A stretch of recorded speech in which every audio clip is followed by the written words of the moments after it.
La empresa era mía, pero fingieron que era de mi hermana, me echaron y los llevé a la ruina. Desde que tengo memoria, viví para ganarme un lugar que, aparentemente, ya me habían quitado antes de siquiera aprender a hablar. Mi familia tenía una empresa. Pequeña al principio, familiar, con olor a papel viejo, reuniones eternas y almuerzos en silencio donde se hablaban más de números que de sentimientos. A los 8 años, ya me sabía los nombres de los proveedores, entendía cómo funcionaban los márgenes de ganancia y hasta corregía errores en los recibos que mis padres pasaban por alto. Mi hermana, ella ni siquiera sabía sumar sin usar los dedos. Pero aún así, cada vez que venían visitas importantes, clientes grandes, posibles inversores, era ella a quien ponían al frente. Ella, con su sonrisa perfecta, su voz suave, su mirada perdida. Y yo, al fondo, sosteniendo carpetas, cargando cosas, corrigiendo balances que ella firmaba como si los hubiera hecho sola. Al principio, pensé que era por edad. Por respeto. Pero no. Era algo más profundo. Algo más cruel. Me lo hicieron saber de a poco, a ella la querían ver brillar. A mí me necesitaban para sostenerlo todo. A los 12 me dieron acceso completo a las cuentas. A los 15 ya negociaba contratos. A los 17 tuve una úlcera. Nadie me preguntó si estaba bien. Solo me dijeron, no puedes enfermarte hoy, hay una reunión importante. Y ahí estaba ella, sentada en la cabecera, jugando con su cabello mientras yo hablaba por ella. Yo me esforzaba para ganarme el cariño de mis padres. Estudié administración, contabilidad, tomé cursos por mi cuenta. Mientras mis amigas salían, yo armaba proyecciones de ventas. Mientras mi hermana se iba de viaje con sus amigos, yo me quedaba a cubrir la empresa porque ella necesitaba despejarse. Cada cumpleaños, cada Navidad, cada victoria mía era minimizada. Como si simplemente fuera mi deber. Como si lo hiciera porque me gustaba y no porque estaba desesperada por sentirme vista, valorada, amada. Pero llegó el día que lo cambió todo. Tenía 22 años. Mi padre había enfermado y me dejaron a cargo. Yo. No mi hermana. Yo. Durante 6 meses, levanté la empresa del pozo. Reestructuré todo. Abrí nuevas líneas de inversión. Tripliqué los ingresos. Y cuando mi padre se recuperó, la pusieron a ella como directora general. Ni una palabra para mí. Ni una mención. Solo una reunión donde me dijeron: tu hermana va a asumir el liderazgo. Vos seguí ayudando desde el área de soporte. Desde el área de soporte. Quise gritar. Quise llorar. Pero asentí. Como siempre. Porque eso había aprendido, a tragarme el enojo y convertirlo en trabajo. Pero no sabía que lo peor aún no había llegado. Porque, unos meses después, sin ningún motivo, sin una explicación real, me echaron. Es por diferencias de visión, me dijeron. Va a ser lo mejor para todos. Me echaron. Sin indemnización. Sin un adiós digno. Y cuando pregunté por qué, ¿sabes qué me dijeron? No te pongas dramática. Nunca fue realmente tu lugar. Ahí lo entendí. Nunca fue mío porque ellos nunca me lo permitieron. Aunque lo había construido con mis manos. Aunque lo había sostenido cuando nadie más sabía qué hacer. Y esa noche juré que no iba a volver jamás. Juré que me iban a recordar. Que si me querían fuera, los iba a dejar mirando cómo construía algo 1000 veces más grande, sin ellos. Y eso fue solo el comienzo. Cuando me echaron, no me tembló el cuerpo en ese momento. No lloré. No grité. Solo me quedé sentada en esa sala blanca, fría, escuchando como mi padre, Roberto, el mismo que me enseñó a leer balances antes que cuentos, me decía con voz seria que Lucía es el futuro de esta empresa. Que yo necesitaba encontrar mi propio camino, como si no lo hubiera estado construyendo para ellos desde que tenía dientes de leche. Lucía, mi hermana. Lucía, la favorita. Lucía, la que siempre tenía una excusa para llegar tarde y a la que nadie le reclamaba nada. Lucía, que no sabía abrir una hoja de Excel pero usaba palabras como liderazgo y networking sin entender ni una de las dos.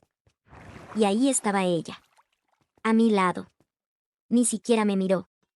Solo tomó el mando, como si siempre hubiera sido suyo. Me levanté, tomé mi bolso, y salí caminando con una calma que no sentía. Porque por dentro estaba en llamas. Ese día no volví a casa. No respondí mensajes. No abrí la boca. Solo llegué al departamento que alquilaba a medias con mi amiga Katá, cerré la puerta, y me quebré. Lloré hasta dormirme. Dormí hasta llorar de nuevo. Y cuando se me acabaron las lágrimas, me miré al espejo y dije en voz baja: esto no termina acá. No fue fácil. Cortar el contacto con tu familia no es una decisión que se toma como cambiar de champú. Es despedirse de una versión de vos misma que soñaba con que todo iba a estar bien si me esfuerzo más, si me sacrifico más, si me callo más. Bloqueé a todos. A mi madre, Mónica, que nunca levantó la voz pero siempre bajó la mirada cuando veía injusticias. A Lucía, que me mandó un mensaje diciendo: no hagas esto tan difícil. Podemos seguir siendo hermanas. No respondí: hermanas, después de todo eso. Y a Roberto. Con él fue lo más duro. Porque, aunque me traicionó, yo lo amaba como una nena que nunca dejó de buscar su aprobación. Pasé semanas sin salir. Katá me llevaba comida. Me abrazaba sin preguntar. Me dejaba notas en la heladera que decían cosas como: no estás sola. Te veo. Vas a salir de esta. Y un día, simplemente me levanté y encendí la computadora. Tenía conocimientos. Tenía experiencia. Pero sobre todo tenía rabia, dolor y hambre de justicia. Así que abrí un documento en blanco y escribí un nombre: Némesis Capital. No era solo una empresa. Era una promesa. Empecé desde cero. No tenía dinero, ni oficina, ni inversores. Pero tenía una idea: una consultora financiera que asesorara a pequeñas empresas lideradas por mujeres o jóvenes que nunca habían tenido apoyo. Fui puerta por puerta. Mandé correos. Tocaba puertas como si estuviera buscando oxígeno. Y fracasé. Muchas veces. Clientes que no confiaban. Días sin dormir. Noches enteras diseñando presentaciones que no veía a nadie. Pero cada no era gasolina. Katá me ayudaba con lo que podía. Me prestó su tarjeta para pagar el primer sitio web. Me presentó a su prima Martina, que era abogada y me ayudó a redactar los papeles de constitución gratis. Y así, poquito a poco, Némesis Capital empezó a existir. Un día, una panadería local que estaba al borde del cierre me contrató. Analicé su situación, reformulé su estrategia, la ayudé a encontrar financiación. A los 3 meses, tenía 3 nuevos empleados y abría una segunda sucursal. Y luego vinieron más. Una diseñadora de ropa que quería exportar. Un fotógrafo que no sabía cómo organizar sus finanzas. Una florería. Un restaurante. Historias reales. Personas como yo. Y ahí entendí algo. Yo no quería construir un imperio como el de mi familia. Quería construir uno que salvara a los que nadie miraba. Y así lo hice. Un día, mientras daba una charla en una universidad sobre emprendimiento, alguien me esperó al salir. Un hombre joven, de barba recortada, cuaderno en mano y una sonrisa tímida. Se llamaba Iván. Me dijo que su madre había sacado adelante una librería y que mi historia lo había inspirado. Me pidió un café si algún día quería hablar con alguien que no esperara nada de mí. Al principio dudé. Yo ya no confiaba en nadie. Pero algo en su mirada me pareció diferente. No me vio como una amenaza ni como una inversión. Solo me vio como alguien real. Habían pasado casi 2 años desde que me echaron. 2 años desde que corté contacto, desde que me reconstruí en silencio. Mientras ellos me imaginaban derrotada, perdida, sin rumbo, yo crecía. No publicaba nada personal en redes. No subía fotos, no daba entrevistas, no me mostraba. Solo hablaban mis resultados. Némesis Capital ya era una empresa estable. Teníamos una pequeña oficina en el centro, un equipo de 6 personas, decenas de clientes felices y un flujo constante de nuevos proyectos. Me iba bien. Pero no era solo éxito. Era paz. Libertad. La sensación de no tener que rendirle cuentas a nadie. Hasta que un día me llegó un correo. Estaba trabajando tarde en la oficina, cuando entró la notificación. El remitente era claro. roberto.martinez@grupomartinez.com. No abrí el correo de inmediato. Me quedé mirándolo por varios minutos, como si fuera veneno. Cuando finalmente lo abrí, era corto. Preciso. Hola. Nos gustaría hablar sobre una posible colaboración estratégica entre nuestras empresas. Creo que es momento de dejar el pasado atrás. Llámame cuando puedas. Tu padre. Cerré el correo. Ni siquiera respondí. Durante los días siguientes, llegaron más. Uno de Lucía, con un tono más suave. Sé que no hablamos hace mucho. Sé que estás dolida. Pero te prometo que las cosas cambiaron. Podemos hacer grandes cosas juntas. ¿Tomamos un café? Y luego, otro de Mónica, mi madre. El más difícil de leer. No decía nada de negocios. Solo. Extraño a mi hija. Estoy orgullosa de lo que lograste, aunque no lo diga en voz alta. Te amo. Sentí que me faltaba el aire. Katá me encontró en la cocina, con la laptop abierta y los ojos vidriosos. No dijo nada. Solo me abrazó, como siempre. Y cuando me calmé, me dijo: te buscan porque te necesitan. No porque se arrepientan. Tenía razón. Una semana después, recibí un mensaje inesperado. No un correo. Una llamada. Era Martina, la abogada amiga de Katá, que me había ayudado al principio. Me pidió verme urgente. Me citó en un café del centro. Llegó con una carpeta gruesa, cara de pocos amigos y una frase directa. Necesitas ver esto. La empresa de mi familia, Grupo Martínez, estaba en caída libre.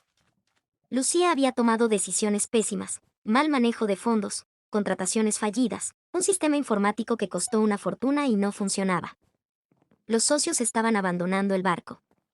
Y por algún motivo, alguien había empezado a mover papeles para fusionarse con otra empresa, la mía. No lo habían dicho abiertamente, claro. Lo disfrazaban como una propuesta de alianza estratégica, pero en los documentos internos, ya estaban negociando vender su imagen como si yo ya hubiera aceptado el acuerdo. Quedé en shock. Habían empezado a usar mi nombre sin mi consentimiento. Y ni siquiera me lo habían dicho.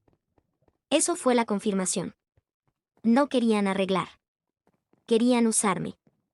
Querían que la chica que ellos echaron, la que siempre llamaron dramática, demasiado intensa, exagerada, les salvara el cuello mientras seguían tomando el crédito. Les molestaba que yo tuviera éxito. Pero les aterraba que ese éxito no los incluyera. Esa misma noche recibí otra llamada. Era Lucía. No atendí, pero dejó un mensaje. Lo escuché en la cocina, sola, con las luces apagadas. Sé que estás enojada. Sé que nos equivocamos. Pero esto no es solo por nosotros. La empresa tiene empleados, familias que dependen de ella. Si seguís con tu orgullo, vas a dejar que mucha gente sufra. No todo gira en torno a vos. Ahí sí, solté una carcajada amarga. Orgullo. ¿Orgullo? Quería arrancarme esa palabra del cuerpo. Porque por primera vez en mi vida estaba eligiéndome a mí misma. Por primera vez no estaba haciéndome cargo de las decisiones de otros. Y por si no fuera suficiente, empezaron los rumores. Gente que me escribía para preguntarme si era verdad que iba a volver al grupo. Clientes míos que recibían propuestas turbias de consultoras nuevas asociadas a Lucía. Incluso me llegó una amenaza legal velada, una carta con sellos falsos, intentando insinuar que yo estaba usando estrategias similares a las de la empresa de mi familia. No les bastaba con echarme. Querían hundirme, si no aceptaba arrastrarlos conmigo al éxito. Fue en ese momento que tomé una decisión. No iba a responder. No iba a defenderme públicamente. No iba a hablar de ellos en entrevistas. Iba a demostrarlo con hechos. Así que lancé la campaña más grande de Némesis Capital hasta entonces. Un programa de mentorías gratuitas para emprendedoras de barrios vulnerables. Charlas en universidades. Consultorías aún sin cobrar un peso. Mi equipo pensó que estaba loca. Pero la prensa se volvió loca. En menos de 2 semanas, me invitaron a hablar en televisión nacional. Mi historia estaba en boca de todos. La chica que construyó su imperio desde cero. La rebelde de las finanzas. La emprendedora que no se vendió. Y ahí, mientras estaba sentada en el camarín de un canal, ajustando el micrófono antes de salir al aire, me llegó un mensaje. De un número que no tenía agendado. Solo decía: perdón por no haberte creído desde el principio. Estoy orgulloso de vos. Era de Roberto. No respondí. Salí al aire, Conté mi historia. No hablé de ellos. No los mencioné. Porque ya no eran parte de mi narrativa. Y esa noche, cuando volví a casa, Iván me estaba esperando con una bolsa de medialunas, 2 cafés y un cuaderno. Me dijo: ¿tenés un imperio? ¿Te gustaría construir una vida también? Y sonreí. Porque, por primera vez, sentí que todo estaba empezando. Durante los días siguientes al programa, mi vida cambió de velocidad. Las redes estallaron. Me llamaban de todos lados. Universidades, empresas, ONGs. Era como si el mundo se hubiera dado cuenta de que yo existía, justo cuando había dejado de buscar su aprobación. Y, en medio de ese torbellino, estaba Iván. Silencioso, presente. El tipo de persona que no necesita hablar demasiado para hacerse notar. Lo había conocido en un taller de liderazgo hacía un año. Era ingeniero, pero tenía una empresa de energía sustentable. Serio, paciente, con esos ojos grises que te hacen dudar si estás en paz o a punto de llorar. Había empezado como un colega más. Después fue un socio en un proyecto. Y sin darme cuenta, se convirtió en mi lugar seguro. Salíamos poco. Nos gustaba estar en casa. Pedir comida china, mirar documentales, o simplemente tirarnos en el sillón y hablar durante horas sobre cosas que no tenían nada que ver con nuestras familias. Él también venía de una historia complicada. Un padre ausente, una madre que lo crió sola entre turnos dobles y silencios largos. Nos entendíamos sin tener que explicarnos. Una noche, mientras él cocinaba y yo revisaba unos contratos, me miró desde la cocina y dijo: si algún día tenés hijos, van a estar orgullosos de vos. ¿Y si ya los tengo? Le respondí sonriendo. Están ahí, en algún futuro alternativo, diciendo mamá es una diosa. Él se rió. Pero después se acercó y me dijo algo que me dejó helada. ¿Pensás tenerlo sola? Lo miré. Y por primera vez, entendí lo que me estaba preguntando. No era una pregunta sobre maternidad. Era una declaración de amor. Le respondí con un beso. Pero cuando todo parece estable, mi familia vuelve. Papá apareció en la oficina. Sin avisar. No me pidió permiso. Entró con traje, cara de mártir, y una carpeta bajo el brazo. Lo miré desde mi escritorio. Sentí que tenía 12 años de nuevo, esperando su aprobación. Pero ya no tenía 12. Tenía 28. Y una empresa, un equipo, una vida. No te voy a gritar delante de tus empleados, dijo, como si fuera un favor. Pero tenés que escucharme. Tenés 2 minutos, le respondí. Abrió la carpeta y me la deslizó. Eran papeles. Demandas. Denuncias. Todas truchas. Todas armadas. Decían que yo había usado secretos industriales del Grupo Martínez para crear Némesis. Una mentira descarada. Si no firmas un acuerdo de fusión, vamos a iniciar acciones legales. No queremos hacerte daño. Pero si seguís jugando a ser la heroína, alguien va a salir lastimado. Lo eché. Frente a todos. Con mi equipo mirando. Me temblaban las manos. Pero no la voz. Ya me lastimaron lo suficiente. Ahora me toca a mí decidir quién se acerca y quién no, y vos, no. La prensa se enteró. No porque yo hablara, sino porque ellos filtraron todo. Me pintaron como la hija rebelde, ambiciosa, egoísta. Decían que había traicionado a su familia por dinero y fama. Que había saboteado a su propia hermana. Lucía, por supuesto, salió a hablar. Con su voz dulce, su mirada de no entiendo qué pasó.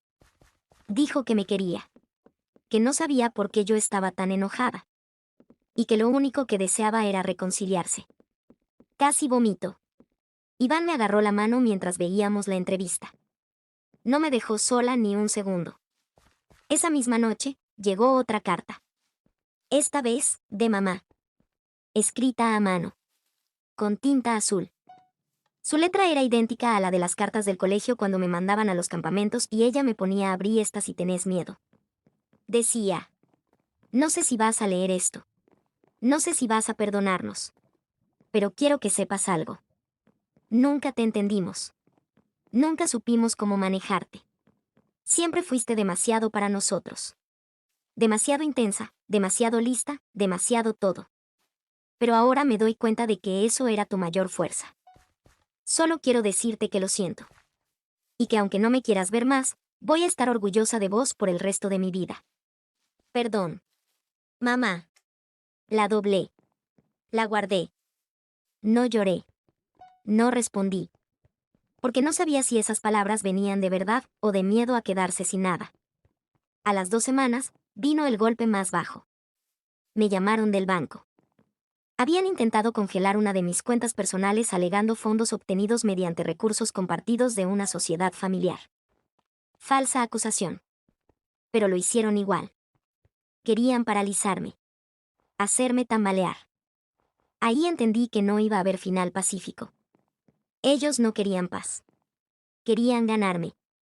A cualquier costo. Y entonces decidí que sí iban a jugar sucio. Yo iba a jugar inteligente. Cité a mis abogados. Cité a mi equipo. Les mostré todo. La carta, los papeles, los ataques, las amenazas. Y por primera vez, les dije.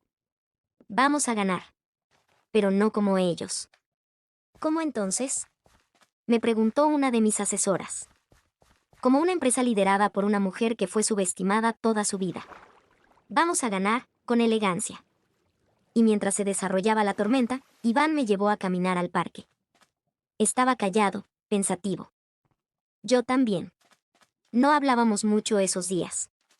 Había demasiada tensión en el aire. Hasta que se detuvo. Se arrodilló. Sacó un anillo. Y dijo: no sé si este es el mejor momento. Pero no quiero que esta guerra sea tu única historia. Quiero que construyamos la nuestra. Le dije que sí. Con miedo, con alegría, con lágrimas.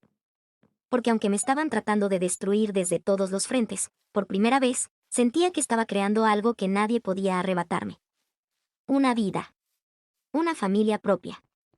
Un nuevo apellido, y un futuro que llevaba mi nombre. Las semanas siguientes fueron de guerra. No de gritos ni explosiones. Guerra de abogados, estrategias, filtraciones, silencios. Y de una calma que venía de adentro. Esa calma que se siente cuando sabes que no tenés nada más que perder, y todo por construir. Armamos un equipo legal brillante. 2 mujeres y un hombre. Expertos en derecho corporativo. Y una asesora en reputación pública que había trabajado con figuras políticas. Les di acceso a todo, correos, archivos, fechas, grabaciones.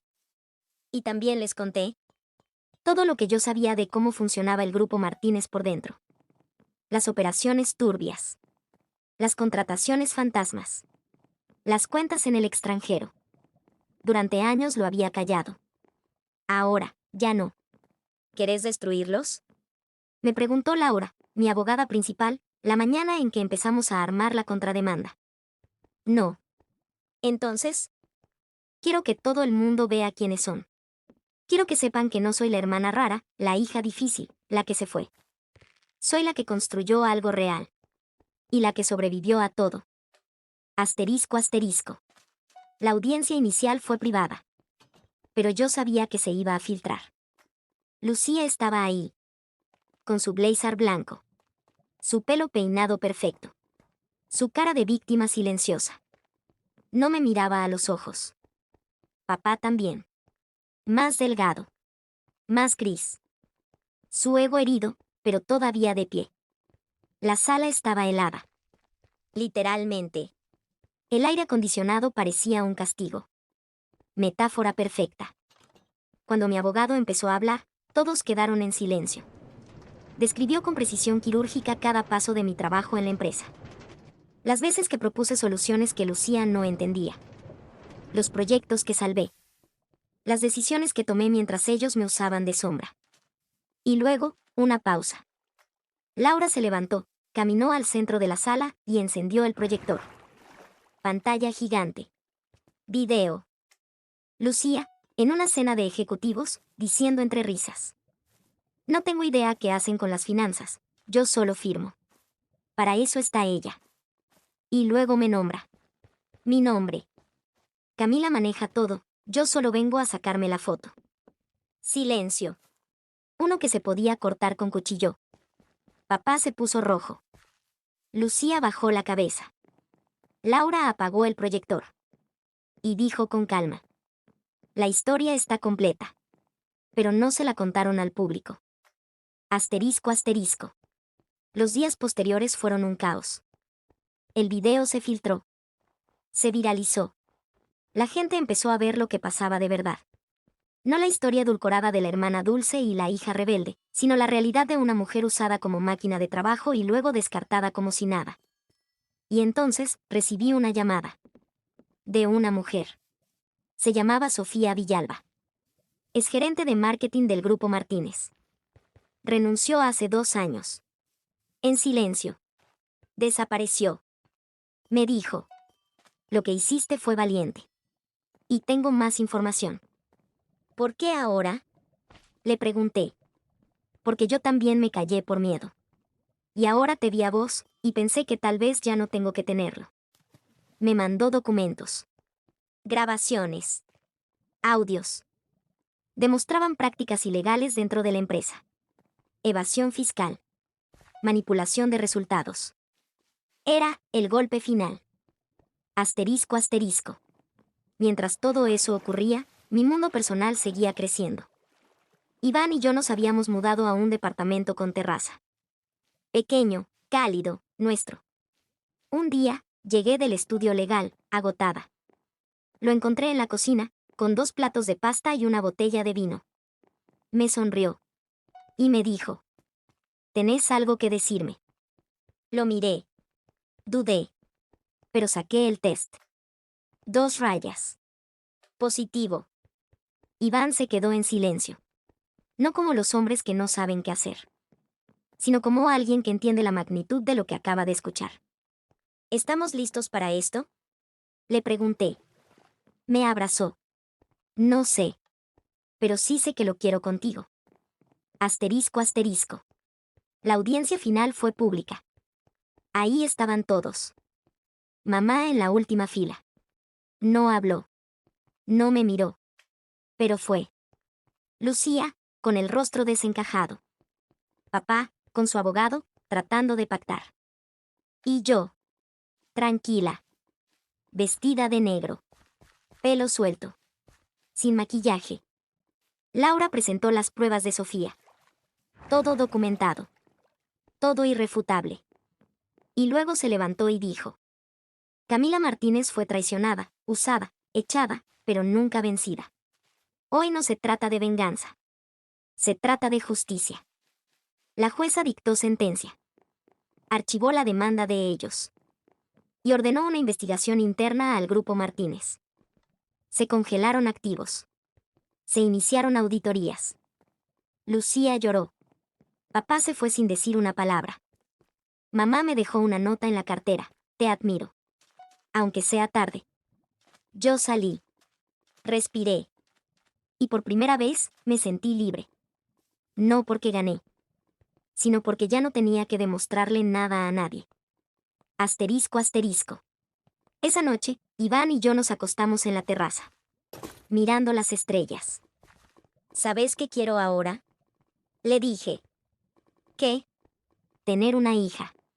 Que crezca sabiendo que puede ser poderosa, fuerte, sensible, ambiciosa, lo que quiera. Y que nunca le digan que tiene que apagarse para que los demás brillen. Entonces la tendrá, me dijo. Y también un hermano que la cuide. Y una casa donde siempre la escuchen. Me dormí abrazada a él. Por primera vez sin miedo. Por primera vez sin peso. Y con el corazón lleno. Pasaron 3 años. 3 años de silencio y de construcción. Me convertí en madre en un hospital privado, con vista al río y olor a flores frescas. Era una mañana de otoño. Mi hija se llamó Clara. Y 2 años después, nació Leo. Fueron mis motores. Fueron mi casa. Iván y yo armamos un hogar real. Con rutinas, pero sin prisas. Con trabajo, pero con presencia. Con amor, mucho amor. Pero yo no era solo madre. Ni solo esposa. También era empresaria. Y tenía una idea que llevaba años gestando. La empresa que construí se llamó Alma. Un acrónimo entre mi segundo nombre, Amalia, y una palabra que me representaba entera, fuerza invisible que mueve todo. Alma empezó como una consultora digital para pymes, enfocada en mujeres emprendedoras. Pero rápidamente se transformó en algo más grande. Capacitaciones. Incubadoras de negocios. Fondos de inversión sostenibles. Una red de protección legal y financiera para mujeres expulsadas de sus propios entornos. Una de mis primeras clientas fue Daniela, una madre separada que hacía velas artesanales en su cocina. Hoy tiene una fábrica con 18 empleados. Otra fue Noor, una inmigrante siria con un pequeño local de comida. Hoy distribuye su marca en 3 provincias. Cada vez que una mujer cruzaba la puerta de Alma, yo la miraba y pensaba, estás donde yo estuve, pero ahora no estás sola. Asterisco asterisco. Una tarde cualquiera, mientras Clara jugaba con Leo en la alfombra, recibí un mensaje. Era de un número que no tenía agendado. Pero lo reconocí al instante. Hola, Camila. Sé que no tengo derecho a escribirte, pero estoy en la ciudad, ¿podemos hablar? Era Lucía. Sentí un vacío en el estómago. No de miedo. De pasado. Durante un día entero no contesté. Pero al segundo día, la curiosidad me ganó. Nos vimos en un café. Público. Abierto. Seguro. Lucía había cambiado. Menos maquillaje. Pelo recogido. Mirada cansada. ¿Por qué me escribiste? Pregunté sin rodeos. Porque lo perdí todo. Y sé que me lo merezco. Pero necesitaba verte. Me contó que el grupo Martínez estaba al borde de la quiebra. Papá estaba fuera del país. Mamá vivía con ella, enferma, en silencio. Y ella estaba sola. No te pido plata. No te pido perdón. Solo quería verte y decirte que nunca fui feliz. Ni con la empresa, ni con papá, ni con lo que hicimos. Hubo un momento de silencio. Y ahí entendí algo. Lucía no venía por venganza. Ni siquiera por redención. Venía arrastrándose. Porque era lo único que le quedaba. Y entonces dije algo que ni yo esperaba. No te odio, Lucía. No. No. Pero tampoco te necesito. Y eso es peor. Ella asintió. Se secó las lágrimas. Y se fue. Nunca más volvió a escribirme. Asterisco asterisco. Días después, mamá apareció en la puerta de Alma. Sin cita. Sin aviso. Con su abrigo viejo y el bolso lleno de papeles. Mis asistentes querían frenarla, pero le dije que la dejaran pasar. Entró. Me miró. Y por primera vez, me abrazó. Perdón, hija. Nunca supe cómo amarte sin sentir que te debía algo. Siempre fuiste mejor que todos nosotros. Y eso me daba miedo. No quiero que me pidas perdón, mamá, le dije con calma. Solo quiero que te cuides. Que vivas en paz. Aunque sea ahora. Nos despedimos en la puerta. Ella no volvió tampoco. Pero se fue, un poco más liviana. Asterisco asterisco. Un año después, Alma abrió sedes en México, Colombia y España. Fui invitada a conferencias, premiada por la ONU Mujeres y portada de una revista que una vez me rechazó por no ser suficientemente relevante. En cada entrevista, repetía lo mismo. Me echaron de lo que me correspondía. Pero me liberaron para construir lo que me pertenece. Asterisco asterisco. Clara cumplió 4. Leo, 2. Iván y yo celebramos con una fiesta íntima en casa, con luces de colores y pastel hecho por mí. Después de acostarlos, salimos al balcón. ¿Lo lograste? Me preguntó. No. No. Lo estoy logrando cada día. Y eso es más poderoso. Porque ya no lo hago por demostrarle nada a nadie. Lo hago por mí.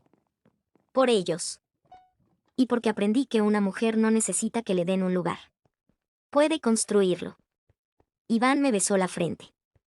Y mientras el viento suave nos rozaba la piel, pensé que no había final más perfecto. Hasta que el pasado decidió regresar por última vez.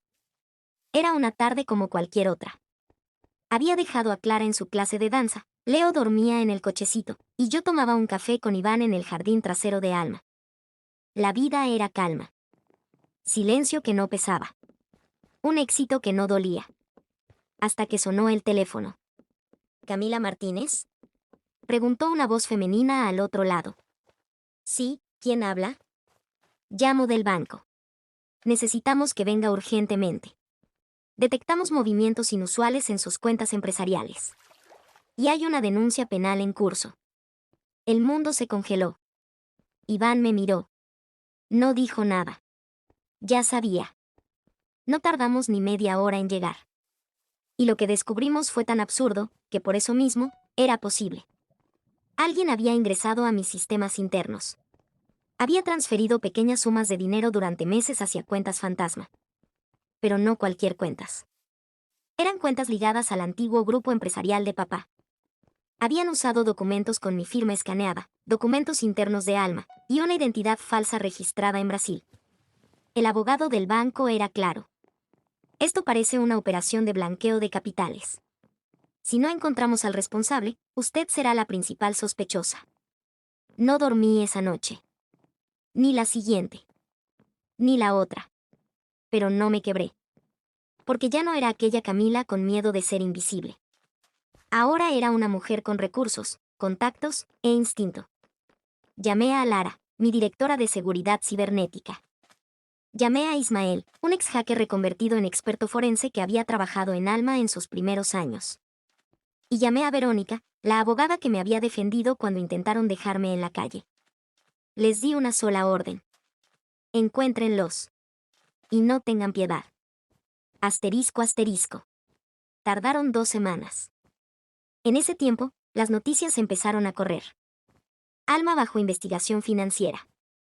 ¿La empresaria feminista es una ladrona de cuello blanco? Del cielo al abismo, la caída de Camila Martínez. No respondí a la prensa. No di entrevistas. Pero no me escondí. Fui todos los días a trabajar. Miré a mis empleados a los ojos. Y les prometí que la verdad iba a salir a la luz. Asterisco asterisco. Y lo hizo. El responsable no era papá. Ni Lucía. Era Tomás, el primo de mi madre. Un hombre silencioso, excontador de la vieja empresa. Siempre en las sombras. Siempre obedeciendo órdenes. Había conseguido acceso a través de antiguos servidores que aún conservaban información de mi etapa adolescente, cuando trabajaba gratis para ellos. Quiso hundirme. Porque papá le prometió una parte de todo si lograban que Alma colapsara. Tenían un plan. Causar el colapso público de mi empresa. Ofrecerse a rescatarla como inversores externos. Quedarse con el control legal. Y desmantelarla desde adentro. Pero no contaron con algo. Que yo ya no me paralizaba ante el miedo. Que ahora tenía ejército. Con pruebas en la mano, los llevamos a juicio. Todo fue público. Televisado. Papá nunca apareció. Lucía fue llamada a declarar. Aceptó. Frente al juez, dijo: mi hermana fue la única que sostuvo esa empresa durante años. Yo solo fui un títere. De mi padre. De mi madre. De todos. Hoy, si ella me odiara, lo entendería. Pero lo único que quiero es que se sepa la verdad. El juez la miró. Y después me miró a mí. Señora Martínez, usted fue víctima de un intento de fraude sistemático por parte de su entorno familiar. Pero la forma en la que respondió es un ejemplo. No solo de resiliencia. De justicia. El veredicto fue claro. Culpables. Todos los bienes incautados. Y una indemnización millonaria a mi nombre. Asterisco asterisco. 2 meses después, Alma volvió a abrir sus puertas con una nueva campaña.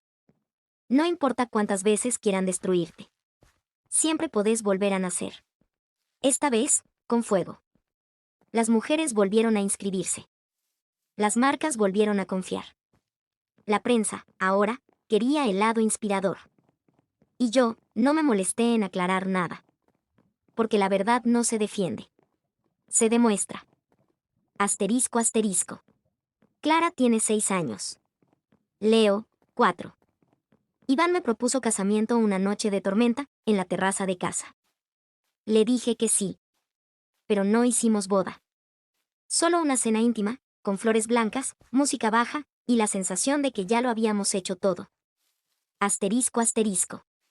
Hoy miro para atrás y veo a esa niña que se rompía por complacer, a la adolescente que trabajaba gratis, a la joven echada de su propio legado, y a la mujer que hizo un imperio desde las cenizas.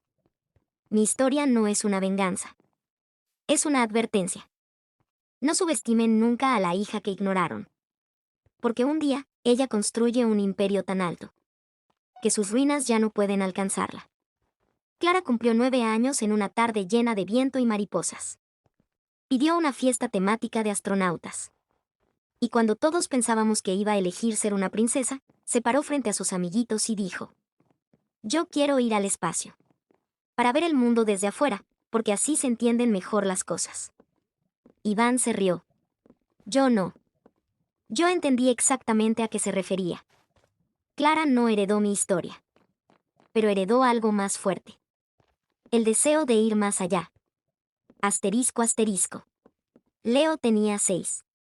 Ya tocaba el piano, aunque nadie se lo enseñó. Y cada vez que alguien le preguntaba qué quería hacer cuando fuera grande, decía: voy a inventar algo que cure la tristeza. Era un niño luminoso. Tan distinto a lo que yo fui. Y sin embargo, cada vez que me abrazaba sin razón, sentía que el universo me devolvía lo que una vez me quitaron. Asterisco asterisco. Alma seguía creciendo. Ya no solo ayudábamos a emprendedoras, creamos escuelas para niñas, redes de apoyo para víctimas de violencia, y hasta un programa para exempleadas domésticas que querían estudiar ingeniería. Una tarde, mientras organizábamos una conferencia internacional, mi directora de prensa me dijo: Camila, nos llegó una solicitud para filmar una serie sobre tu historia. ¿Una serie? Sí. De 8 capítulos. Con nombres ficticios, pero basada en tu vida. Quieren que vos seas productora ejecutiva. Me reí. Y después me quedé en silencio. Porque una parte de mí pensaba: ¿quién va a creer todo esto? Y otra parte susurraba: todos. Porque fue real. Y porque hay otras como vos que todavía no se animan a hablar. Acepté. Asterisco asterisco. La serie se estrenó un año después, con el nombre Hija del Fuego. La crítica la llamó una bofetada emocional, una obra maestra feminista, una historia tan real que quema. Pero lo que más me impactó fueron los mensajes. Miles de mujeres que decían: gracias por contar mi historia sin conocerme. Asterisco asterisco. Un día, Clara me preguntó si podía ir a una reunión de Alma conmigo. Tenía solo 10 años. Pero ya sabía más de ética empresarial que muchos adultos. Ese día, después de la reunión, me dijo: mamá, ¿qué se siente haber salvado tu vida, con trabajo? Me quedé en silencio. Y después le respondí: no la salvé solo con trabajo. La salvé cuando decidí no odiar más. Cuando en vez de devolver dolor, construí algo mejor. Clara asintió como si ya supiera. Y ahí entendí que mis hijos no solo tenían un legado financiero, ni un apellido fuerte. Tenían una historia limpia. Una columna vertebral hecha de verdad. Asterisco asterisco. Lucía nunca volvió a aparecer. Me enteré por terceros que vivía en el sur, en una casa chiquita, enseñando pintura a niños. No le guardé rencor. Pero tampoco volví a mirar atrás. Papá murió en el extranjero. Ni siquiera apareció en las noticias.